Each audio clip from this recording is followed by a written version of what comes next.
A very good morning, class 12th.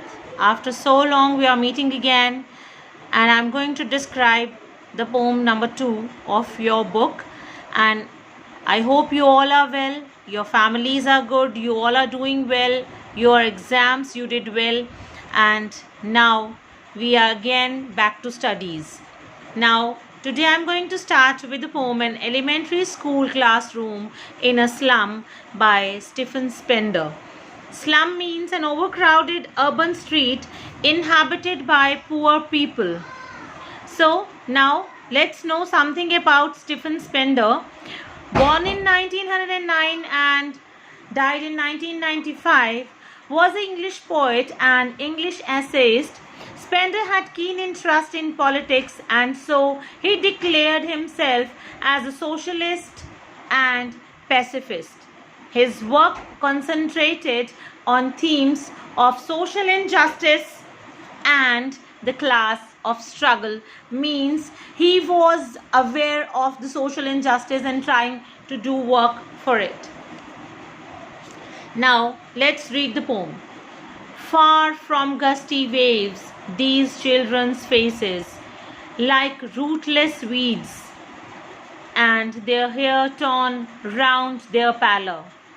The tall girl with a weighed down head, the paper-seeming boy with rat's eyes, the stunned, unlucky hire of twisted bones reciting a father's gnarled disease. His lesson from his desk at back of the dim class, one unnoted, sweet and young. His eyes live in a dream of squirrel's game in the tree room. Other than this poem describes that what is the condition of the people living in the slum. The pathetic condition of the slum has been described by the poet. Now let's see the description of stanza 1. So the poet describes the children who study in elementary school, which is set up in a slum area. As I told you, slum is an overcrowded street that is inhabited by poor people. Here he compared the slum children with rootless weeds, that is uprooted. Rootless means without any roots. The tree which is uprooted is being destroyed, is a dead tree. So the weeds, which are the useless wild plants that are of no use. So here pallor means pale faces, that means an unhealthy appearance of a child. So the poet describes the children who study in an elementary school which is set up in a slum area. The poet says that the faces of the children are dull and without any energy, means they are weak. They are not full of energy like other kids of their age, because they are living in slum, they are undernourished, they don't have any kind of energy in their bodies. These children are compared to unwanted weed. Unwanted means those wild plants, those which are of no use. Here the writer wants to say that these children seem to be unwanted like unwanted weeds, because nobody pays attention towards them, which grow on their own in the fields. The hair are not neatly done. Their hairs are messy. They are not neatly done as the other children, those who are combing their hairs properly and they are moving to schools in a properly dressed up. So it falls on their pale faces as if they have been torn apart, means the unmanaged hair are on their pale faces. Pale means unhealthy faces, which are being covered by their unmanaged hairs. So the children are untidy. They haven't combed their hair, means their hairs are not properly done. Then he describes a tall girl who seems to be burdened by poverty. A tall girl who seems to be burdened by poverty. So his head is bent, maybe because of the tiredness or shame. She is so thin, she is so tired. There is another boy who is weak and thin. that he has been compared to a sheet of paper. Means he's so thin that he has been compared to a sheet of paper. मतलब वो इतना ज़्यादा पतला है कि उसको कागज़ के टुकड़े के साथ कंपेयर किया है पोएट ने. So the boy's eyes reflect greed and wants to achieve everything. Then he describes another student who is physically disabled.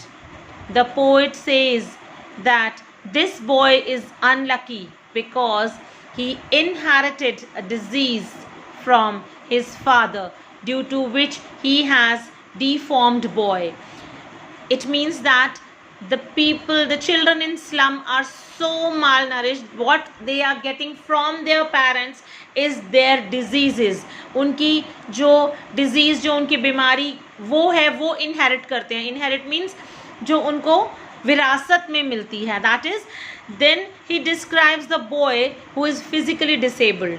वो physically disabled बच्चा जिसने अपने father से सिर्फ एक वो बीमारी inherit की है. So instead of getting any facility from his father, he has received a disease in heritage. This disabled boy is sitting on the bench and reciting his lesson at the back of the class. Class is a dim, dark area. It is not bright, not airy. It is very dull, and was a small boy who was not visible to the poet. He was sitting in the darkness. The poet could see his eyes, which were bright and full of dream. So the poet can see that the child is sitting in the darkness, in a dim class. Nobody noticed him, but his eyes are bright and full of dreams. So he was not paying attention to the class. It seemed as if he was rather interested in playing with squirrels in the tree house. So he was not paying attention in the class. He was not listening what is happening in the class. He was interested in outside, what is going on outside of the class. That is, he wants to play with the squirrels in the tree house. Now let's move on to the stanza 2. Our sour cream walls, donations, Shakespeare's head, cloudless and done, uncivilized dome riding all cities, ballad flowery, Tyrole's valley, open-handed map, awarding the world is world. And yet for these children, these windows, not this map, their world, where all their futures painted with fog, a narrow street sealed in the lead sky, far, far from rivers, capes, and stars of words. So the poet describes the wall of the school. They are of cream in color, like of sour cream. Sour here tells us about that unpleasant color of the walls. They are of cream color. The color is not so bright. This means that the walls are not clean at all. They have been painted recently. The walls are covered with different charts and images that must have been donated by the different people. So there is a picture of Shakespeare on the wall also, and the walls are being covered with the images and the charts that must have been donated. Donations means given as a grant. So the poor children who are studying in that particular class, they have no interest in those walls because they are thin, they are in pathetic condition, they are weak, they are poor, they are malnourished. They don't pay attention to these things. So his head, which is bald, looks like the rising sun at the horizon. Here it tells us about the Shakespeare's picture which is hanged on the wall. So his head, which is bald means without hair. So like a rising sun at the horizon, at the time of the daybreak, the sun is rising at the horizon and is semicircular like a dome shape. It seems to be behind all the cities. There is a picture of the famous Tyrolese Valley, which has beautiful flowers. There is an image of map which helps all in its own way. But for these children, the map of the world is irrelevant. As I told you, that they have no interest in these things, because the slum where they live is different from what is shown on the map. Obviously, that what is shown on the map, what are the pictures hanging on the walls, whatever they are looking on to the walls, they are of no use for them, because in the slum where they are living, it is completely different from what is hanging on the walls. Where they live is different. What is shown on the map, their world is only what they see out of the window of the classroom, the slum. That means that is their life. In which slum they are living. The future is full of darkness.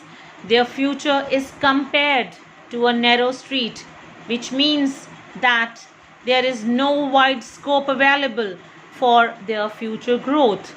These children are far away from the radiant light of knowledge and education. That means their future is full of darkness. Their future is compared to a narrow street. That means in which slum they are living, that is, they know that they have no bright future. So these children are far away from the radiant light of knowledge and education. Now the last stanza. Surely Shakespeare is wicked, the map a bad example, with ships and sun and love tempting to steal.